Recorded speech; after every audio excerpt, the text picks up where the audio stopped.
y'all. Hey. Okay, so all the time we hear about people in the news. We may hear about people in the political streets, about what they're doing, how they're doing things, and maybe you just haven't heard. So today we're going to be talking to somebody very interesting. Now, let me tell you who she is. She's the illustration of guts and determination. She's the author of the book Life of a Real Housewife. She's the founder of American King Foundation and the owner of Stanton Publishing House. And she's running for Congress in Georgia. Wow. Please welcome to the show, Angela Stanton. Yay! Angela. Hey, ladies. Oh, my goodness. First of all, we're so happy to have you on the show here. Yeah. And a lot of people don't know who you are. And your story is such a phenomenal story. Very compelling. First of all, I really want you to introduce yourself to everybody. Who are you, Angela? Well, my name is Angela Stanton King. A lot of people in the conservative world may know me through my godmother, Alveda King. She's someone who's very, very dear and special to me. My story is a little bit different. I recently got pardoned by President Donald Trump, February 18th of this year, and it was due to a nonviolent crime that I committed back in 2004. Because of that, I ended up giving birth to my daughter in chains, chained to a bed with the sheriff watching. After I gave birth to my daughter, she was snatched right out of my arms and I was sent to a prison that was overcrowded. After my release from prison, I was given a $25 check and a bus ticket and told to go start my life over. I was a convicted felon. I was a single mother. I lost my mother and grandmother in prison. And when I came home, the only thing that I came home to was the 4 children that were waiting for me, 3 bags full of clothes and 2 tombstones. My mother wasn't one and my grandmother wasn't the other. So I really literally started from the bottom. No one wanted to hire me because I was a convicted felon. I couldn't get any government assistance because I was a convicted felon. I had parole to pay, I had probation to pay, and everybody had all of these demands on me. And so at that time, I had no one and nowhere to go. So I would just go from shelter to shelter until it was a max out day. And then one day someone told me, they said, Angela, we know a place where you can go, where you can get help for you and your children. It's a women's crisis center. So I packed up my babies and we caught the bus all the way across town and I walked through these doors and there was this beautiful woman sitting behind the desk. And I remember just crying my eyes out to her. And I was like, look, I can't make it. I can't take care of my children. Thinking about the story just makes me cry. Wow. It's like, I can't make it. I can't take care of my children. I don't know where we're going to go from here. I was just ready to give up on life. And it just so happened that the woman that was sitting behind that desk 15 years ago was Alveda King. And after hearing my story, she promised me, she said, you know, if you're really serious about getting your life together and getting your life on track, she said, I'll help you, but you have to want to do it. So she gave me a job working in her office that day. So for the last 15 years, I've been walking hand in hand with Alveda, not only restoring my life, but helping to restore our communities and helping to build up the lives of others. During that time, I've created numerous nonprofit organizations to help victims of sexual abuse, to also help with returning citizens. I've created dropout risk prevention programs with Atlanta Public Schools. I created a book camp that took some of our young children and turned them into authors so they would have an option to not feel like they needed to do anything illegal. We taught them how to write and publish their own books. And then from there, I started paying attention to politics. Because as you guys know, my godmother is really close with the president, just like the both of you. And at first I was really skeptical. I didn't know how to really take Trump because I had been a lifelong Democrat. I mean, it was just like, that's what mama did. That's what auntie them did. That's what they said we were voting for. That's what we did. But then I started to realize how I didn't really get my break in life until I was denied government benefits. It wasn't until then that I discovered my greatness because I had to do something. How am I going to make it? So I had a gift in me and I took that gift, which was writing, and turned it into a very profitable publishing company, which is one of the most successful publishing companies here in Georgia. But then I started seeing how the president and the administration was coming up under attack for family separation. And it seemed like everybody in America was just crying about the family separation at the border. And I called my godmom one day and I was in tears and I was like, well, Mom, what about us? What about Americans? What about when they took my baby and snatched her directly out of my arms for a nonviolent crime? I said, and President Trump, he wasn't the president then. So we're getting a lot of wrong information. I said, I need to get my story out. I need to help America understand that the same thing happens to us. Let's not just fix this problem at the border. Let's fix this problem in the border and realize that all children are traumatized when they're separated from their families. Anyone in America, we all know this. If you're arrested, you don't even have to be convicted. But if you are arrested, you're going to be separated from your family. Right. Your kids not go to jail with you. It is American law. So that woke me up to a lot of the lies and the games and how the media was misleading us and making it out to be something that he wasn't. And then another thing happened. President Trump put out a call. He said, if any of you know of someone that's been unjustly treated or that's in prison, come talk to me, advocate for them. Let's see what we can do. And so I had been in the entertainment world. I had a reality show. I've been a 3-time national best-selling author. And I saw where Jay-Z and Meek Mill and other really popular artists was like, no, we're not going to talk to him. So I called my godmom again. I'm like, Mom, let me talk to him. I know a lot of people that I left behind. And so the president received me with open arms. I shared my story about how I gave birth in chains with a sheriff watching. The president heard that. Not only did he pass the First Step Act, which has freed nearly 7,000 people, but because of my story, he also made it illegal for them to chain women to the bed during childbirth. Wow. That's right, yes. Passed fight for the Second Step Act. We formed the organization, brought over 4,000 jobs for returning citizens in a partnership with Alaska. And then I got a call from my godmom. She said, Angela, you know, maybe you ought to take your experience and the education and the wisdom that you've garnered over the years in your community service and think about running for office. So I was like, well, maybe I should, but I didn't know if I was ready yet. I said, maybe I need to rub elbows a little bit more, get my feet wet a little bit. And then came the time to actually sign up, and no one was running against John Lewis. And I lived. And I said, you know what? John has been in there for, this is his 17th term. Wow. I said, the definition of insanity is to continue to do the same thing over and over again and expect different results. I said, I believe that I can win the Atlanta vote, and I can really use my life story and my life experiences to bring much needed balance to Congress. Wow. And so here I am. You know, Wow. Can I just say one thing? You know, Angela, your story is so compelling. You know, Diamond and said what we did was we was quiet, and we allowed you the opportunity to really tell your story. It seemed like that was on the inside of you, and you wanted to just get it out. It was like it was bursting out. And I'm glad that we allowed you the opportunity to just sit there and tell your side of the entire story. Yeah. Very compelling. Very compelling. Now let's piggyback. Yeah, let's piggyback on something. You have this book called Life of a Real Housewife. Have you rubbed elbows with the Real Housewives? I mean, what is the story between you? I'm like, I was taken aback, and I'm like, I have to ask these questions. You have to ask. So I'll give you guys a little bit of the history without giving you guys the whole story, because of course we want people to support and purchase the book. That's right. Very young woman, and I ran into Phaedra Parks, who was one of the stars of Housewives of Atlanta. And when I met her, she befriended me, and she was a mentor to me. And I was someone that was really misguided, and so I looked up to her. Well, her and her ex-husband Apollo, back then they had a scheme going on against the federal government. It was an insurance scheme, and it was a car theft ring that they had going on. Okay, hold on for a moment. Hold on. We're going to say allegedly. Now, was that her husband 15 years ago? So they were just dating when this happened. They ended up getting married, and then now they're divorced because he ended up going back to prison. So this has been proven in the court of law. So we've already been to court and all of that. So make a long story short, I played my role. Nobody made me do anything. Nobody put a gun to my head. It wasn't the white man. He wasn't there. He didn't make me break the law.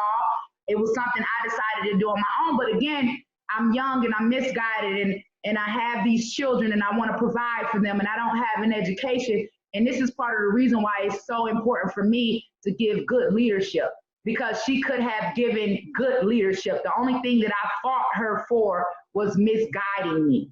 And so I ended up going to prison. When I went to prison, I was basically blamed for the whole crime. I was the fall guy for the entire operation. Now, I never snitched. I never said anything. My mother passed away. My grandmother passed away. I was just in a really lost, dark place. However, when I got out, I decided to write my life story. I wrote my life story. I published it, which told the whole thing, all the involvement. I didn't point fingers at anyone but me. I just told the whole story and got it all out. So let me ask you a question. So that means that Phaedra, she never came back to try to help you? Help you, apologize, or anything? No. So in the beginning, so it was a long process, which you have to read the book. So when I was the first arrested, she acted as my attorney. And that was the agreement. She was supposed to get me off. She ended up dropping me because it was a conflict of interest of her to represent me and her ex-husband, Apollo. So while I'm serving time in state prison, the feds are preparing a case against me for the same crime. They knew this. I didn't, because I was in state prison. So the moment that I walked out of state prison, the feds were waiting on the other side of the gate to arrest me. When I finally got to my court date at the feds, they said, well, wait a minute. They're saying that you're the mastermind and that everybody worked for you. That was absolutely not true. Yeah, y'all got to get the book. The book is good. Yeah. It's got all. Okay, look, where can people get the book? Yeah, where can they find the book? Find the book?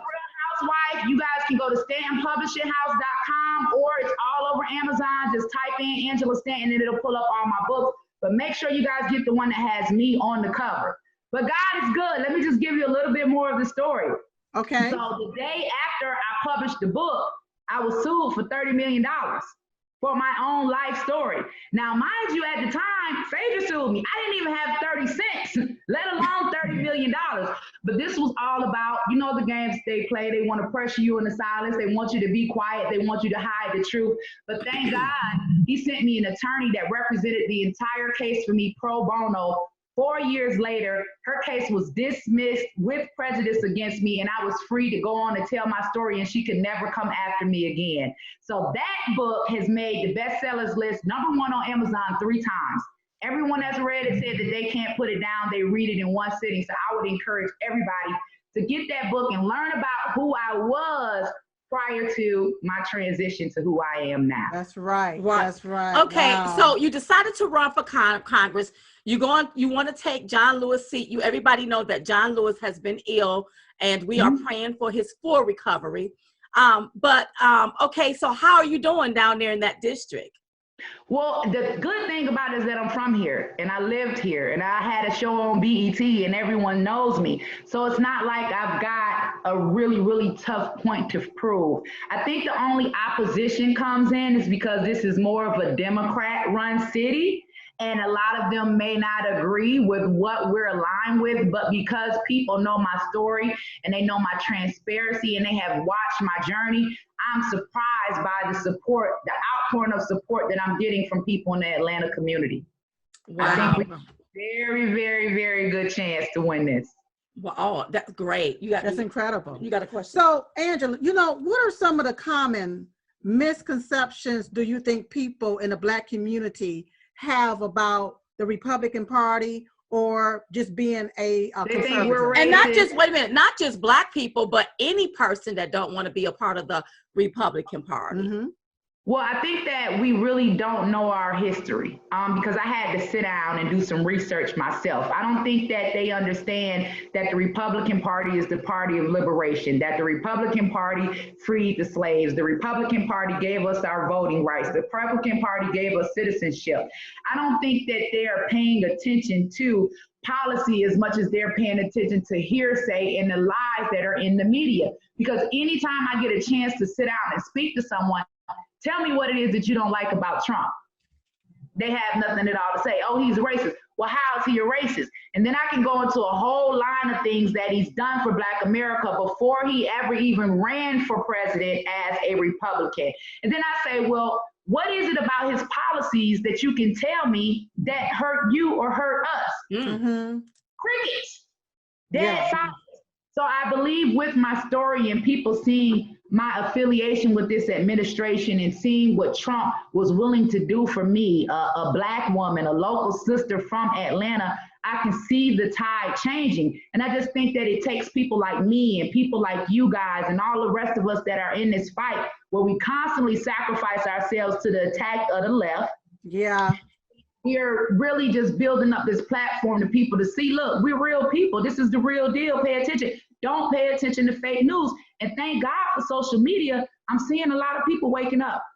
Yes. Yeah. It's a whole lot of people that's waking up. Yeah. So on the day that you was pardoned, what was that day like? What was that moment like? So listen, it was the day before my birthday, literally. So I was on my way to film with Laura in New York. So I'm sitting on set waiting on her to get ready to come in, and I get a call from my godmama. She's like, Angela. And I said, yes, ma'am. She said, the president just called me. I said, he did? She said, yeah, he's got your paperwork on his desk. He's getting ready to sign it. I said, Mom, now I trust her with my whole life. She's never lied to me, never misled me. But something I wanted to believe it, but it was like, you got to see it. So I'm sitting there, I'm all jittery, and I'm like, Laura, have you heard anything? Do you know? And she's like, I don't know. It might be true. They're just playing with me the whole while. And then by the time I got to the airport, somebody sent me a link where it was listed up on the White House website. And oh my God, the feeling, I just couldn't breathe. I started hiring people in the airport was like, ma'am, you need a wheelchair, what's wrong, what's going on? But for me, the reason why it meant so much, not only because it was the day before my birthday, because in the movement for criminal justice reform, I had put in an application for a pardon quite some time ago, but I just forgot about it. And I just continued to do the work to free other people and advocate for other people. I always put other people before my own issues. So I never expected that. I was expecting the people that I was advocating for, because I was already out. Even though I was my name clear, but to me, I was more focused on getting people out that were incarcerated. And so when I saw my name, I was like, oh my God, this is what I've been waiting on. Because even after 15 years, after servicing my community and doing so much work, it's like you still always reminded every time they run your name. Yeah. And so when it comes to criminal justice reform, once someone has paid their debt to society, not only that, but got out, reformed themselves and restored themselves, why do they still have that label? So yeah. If you did the time, then you should be able to come back into society and at least start all over again. And be a law-abiding citizen in society. That's right. So it was like a dream come true. It's definitely a dream come true, because now I'm able to run for Congress and get in and do for America what I've been doing for the community of Atlanta all this time, which is all about restoration and justice. Okay, so you talk about running for Congress, right? And I was saying the other day on our Chit Chat Live show that we need people up there that's going to work for the people and not for corporations or these special interest groups. Or for their own greed. But actually work for the people. That's right. And we need somebody that's following President Trump's policies and his guidelines. So if you become a member of Congress, how would you best serve your district, which are the people that you represent? The people in my district that I represent are me, because I'm from this district. I've lived and experienced just about everything that they're fighting on the Congress floor right now. When it comes to the issue of abortion, when it comes to welfare, you're looking at someone who would have been a lifelong welfare recipient. I understand how those policies get us stuck and get us stagnant and have us dependent on a government system. You have someone that's been involved in the criminal justice reform system. You have someone that knows the benefit of a hand up and not out. So I'm going to get in there and use everything that I have in me to help our people understand that the Democrats are not for us. We voting for our children to be aborted before they're born does not benefit us as a community, not just Black people, but all of us, because there's trauma that come behind that. Putting illegal immigrants before us, like how they did and tried to create that whole fiasco at the border about family separation, but you're forgetting about all of these American families that have been separated, economic stability, financial freedom. We know that that's what the president is all about. Our community, people in our community need to have access to loans so they can open their businesses, they can run their businesses, they can provide for people in the community. So I can't do nothing but go in there and be real and use what God has given me to advocate for us. And I think that I'm going to bring some much needed balance to the Congress floor. So what's the name of your district, the district that you are running in? Georgia District 5, right, for the House of Representatives against John Lewis. And listen, we appreciate John Lewis. He served his time. He's a pillar in the community. That's right. He is a pillar in the community, and we thank him, and there's nothing against him at all. But I think it's time to just pass the torch, because the justices that we were fighting back then, we're not fighting now. We're no longer fighting for a seat on a bus. We're no longer fighting to schools. You know, we got different stuff that we fight. We got to fight against this corrupt, lying media. We got to fight against this indoctrination that's put in our schools that are teaching our that goes against everything that we are aligned with morally. So it's just time to get in and make a difference. You know, Angela, we always say that Martin Luther King had a dream, but it's time for us to awaken from the dream and look at this is reality. Okay. And I'm also finding out, Angela, that we have to fight against these globalist elitists that's trying to push an agenda down our throats and down all the American people's throats, and even as far as around the world, is what I'm seeing. You got the 1% that feel like they can control the rest of America, and as if the rest of America don't have a say so. And so that's we're why going up against a lot. And we're it's going not up just against a lot. And to be honest with you, we have to hold hands and team together in order to do this. And we need to support our president 100% in what he's doing.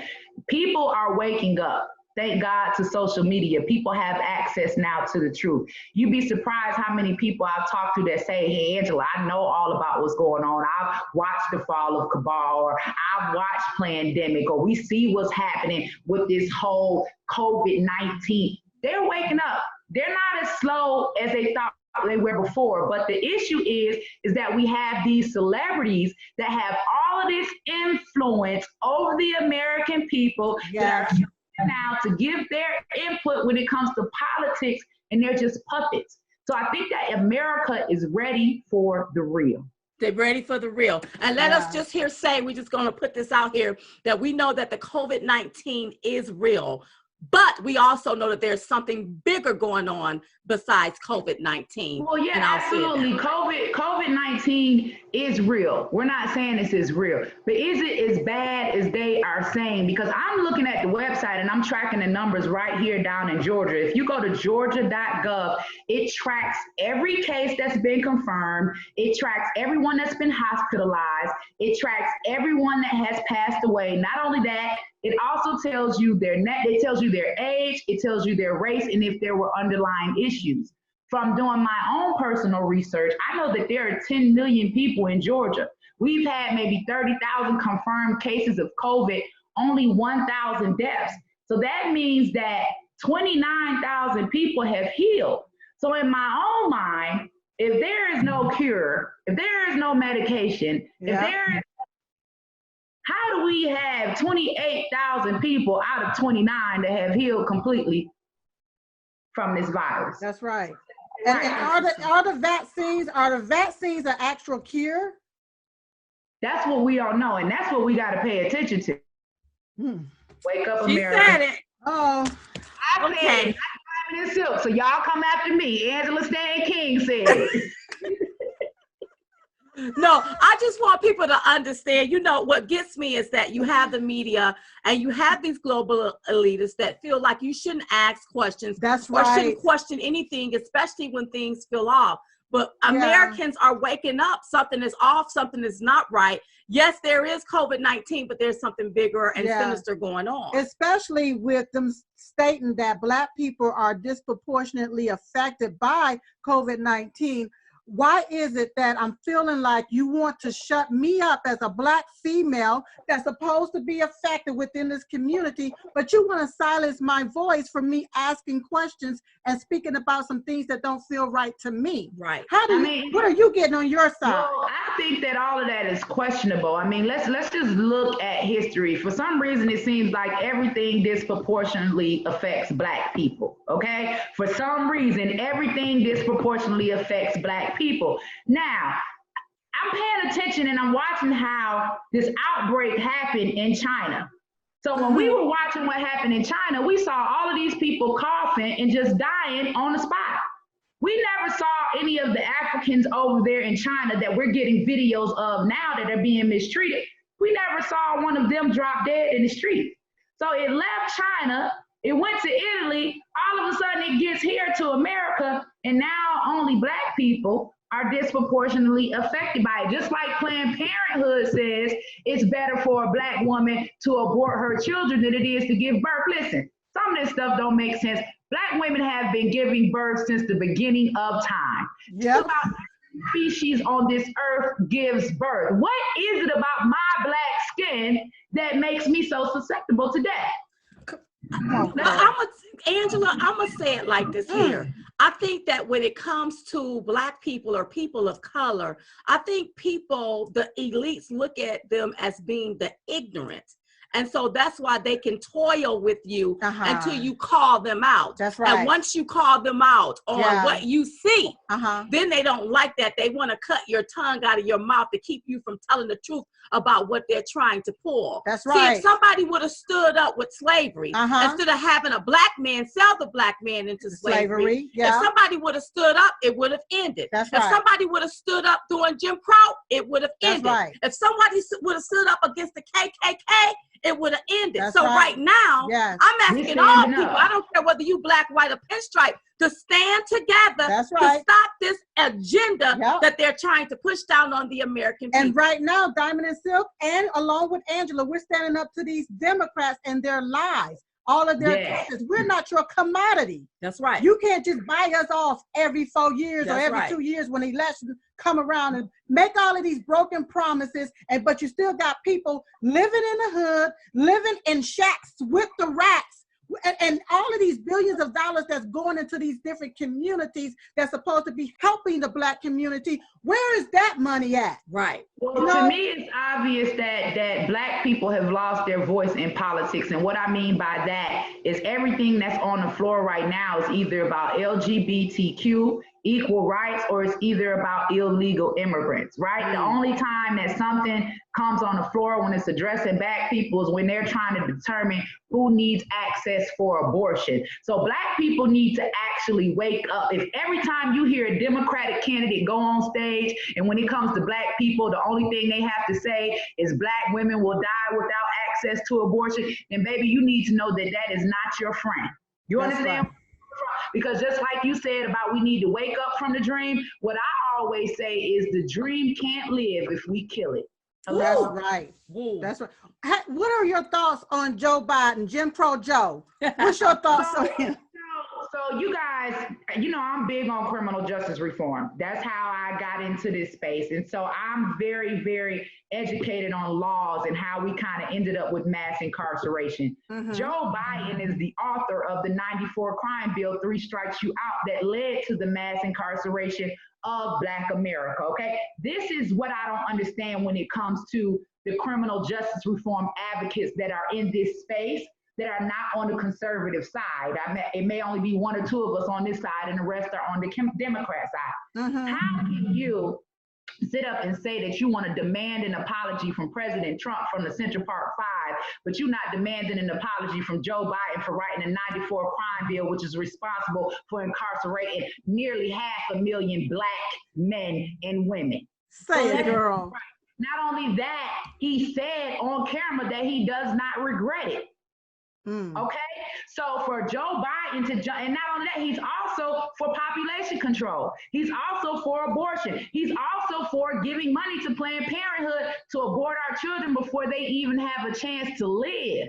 Wow. So how can you, and I'm calling out the criminal justice reform advocates specifically right now, how can you stand with, endorse, or support the very person that is responsible for what you're fighting right now? Okay, let's back it up. Wait a minute, Angela. I'm gonna support the man that freed him, not the man that put him in. My president is the one that freed him. That's right. Okay, let's back it up. Angela, you just said that Joe Biden is for population control. Why do you say that? Where do you get evidence of that? Because he's for abortion.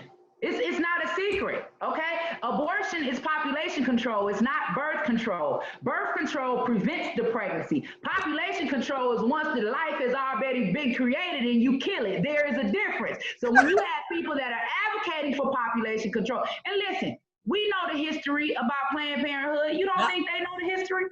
They know the history of Planned Parenthood. They know that Margaret Sanger was a eugenist. They know that she was a member of the KKK. They know about the Title X Project. They know about the Negro Project. They know that she specifically went to Black churches. There's even a letter online that she wrote. That the best thing a Black person can do is eliminate a member of their family. So basically, they're selling us this dream that we can't be successful unless we abort our children. And my message to Black people is, how are you always complaining about being an oppressed minority, but you don't have no problem aborting all our votes? You always gonna be the oppressed minority. You ain't gonna never be the majority. Hello. Yes, that's like the mic drop. And then when I take and I think about how Christians, you know, in the Black community, we are, you know, go to church, we love the Lord, but then we're going to vote for the same system that's going to kill the baby, going to do the very thing that goes against one of the 10 commandments. And what they preach in the church, which makes them hypocritical. Yeah. As far as I'm concerned. Yeah. I don't see how any pastor can vote Democrat. Right. And these Democrats believe in aborting babies. They're all members of Black Lives Matter. Well, I got a question for you. How come Black lives only matter until a Black woman get pregnant? Wow. Interesting. This is a very interesting conversation. Restoration and justice. Angela Stanton King for Congress, restoration and justice. Wow. Well, okay, so how is the campaign coming along? The campaign is coming along great. I have a wonderful, wonderful campaign manager. He actually worked on Trump's presidential campaign. God is with me. He sent all of the support that I need. And we're up and going. COVID-19 actually slowed us down a little bit, but it's not going to be able to stop what's coming. And so I'm just excited. I'm ready to get out here and go door to door. I'm ready to start speaking at my engagements. I'm ready to start doing my fundraisers. And I'm just excited about it. I believe that God is going to do something miraculous in this season because it's time. It is. Like, if you can feel like everybody has been feeling something different lately, like there is a shift happening, right? Like the universe is changing and I can see things happening for the better. We have nothing to worry about. I promise you we don't. And so if people wanted to support you during this time as you're, you know, out there campaigning and all, how do they do that? How do they do that? StantonKingForCongress.com. StantonKingForCongress.com. The best thing anyone can do for me is sign up to support the campaign financially. And so a lot of people think, well, I don't have $1,000. It doesn't take that. If I had 1 million people to donate $5, we can be where we needed to be. You can sign up to continue to donate every week. It's time that we put people in Congress that represent us, that represent our values, that represent what we stand for and how we want America to live in and for us to live in it as well. Wow. Amazing. Thank you so much, Angela. Thank you. What a great story, a great conversation. Yes. Look, if we want to have you back on the show, would you promise to come back? Listen, you know I love you too. Anytime you call me, I'm coming. That's a promise. Oh, thank you, amazing. Angela. We love you more. Love you. Thank you for being on the show. Thank you. No problem. Bye-bye. So there you have it, you all. Angela Stanton, she's running. She's going to take that seat. Yes. John Lewis seat right there in Georgia. And this is what we need. I need average Americans that really want to make change and want to be that voice. Yes. And really want to work for all Americans. Yes. Is what we need up there in Congress. That's right. And you know, it's imperative that we take back the House, keep the Senate, and by golly, keep the White House. Because we are transition to greatness. That's right. So listen, let's just make this crystal clear. Yeah. We need for you to vote red. RED. Remove every Democrat. Okay, you all. So listen, in the meantime, in between time, we will see you all next time. Bye-bye, everybody. Bye-bye. I'm Donald Trump, and I approve this message. My administration will take all necessary steps to safeguard our citizens from this threat. Hysterical xenophobia. Giving Americans a false sense. Is it accurate that if these steps had not been put in place, it could have been 2 million people dead here in the United States? Yes. No matter how hard they try to stop us, they can't. We built the greatest economy the world has ever seen, and we're going to do it again. Together, we're beating back the invisible enemy. What the federal government did was a phenomenal accomplishment. Through it all, the world has witnessed the unyielding resolve of our incredible American people. Promise made, promise kept. And I'm fighting for you, and I love doing it with everything that I have. And you know that. With the grace of God, we will win this war, and we will win this war quickly. And we will make America great again. Hey y'all, Hey. we're Diamond and Silk. Join us for an exclusive interview Yes. with Dr. Shiva. Uh-huh. Oh, it is an unfiltering conversation with the doctor. So join us on Chatdit. That's CHATDIT.com. The overall understanding typically in the media is, oh my God, bacteria and viruses, right? The movies, like some monster coming in you and it's going to eat your heart out, right? Ebola, you're going to bleed to death. Or it's always been promoted that these viruses come attack us, that they're the ones that come harm us and eat at our tissues. And this is the fear mongering that I talked about in my first tweet. Because that fear mongering, which is really based on a fake science and a fake news model of promoting this, is essentially geared to create fear. So we result in shutting down the economy without thinking about it. We have a set of people who don't tell everyone to shut up, which is no more dissent. And ultimately, the idea is to have mandated medicine, top down, Soviet-style medicine. Someone on the top is going to tell you, me, and all of us what goes into our bloodstream. So it really has a three-part purpose. So before we go into the three-part purpose, back to the virus. So when I hear you talk about the virus and the different viruses that's inside of us already, how do we contract another virus? Right, if it's already in us. Yes, well, there's they created the Sustainable Development Goals, which said this is the future. Beautiful. Who doesn't want that? Who doesn't want, right, all this beautiful world? And the way you get there, but here's the trick here. It says in there, IA 2030 report, no one left behind. First sentence, we must vaccinate everyone. All right. Now that goals is supported by the Gates Foundation, the Clinton Global Initiative, and get this, the Pharmaceutical Manufacturers Association. We're talking about everything from this pandemic to the coronavirus to even healthy living. Good health. So please join us on Chatdit.com.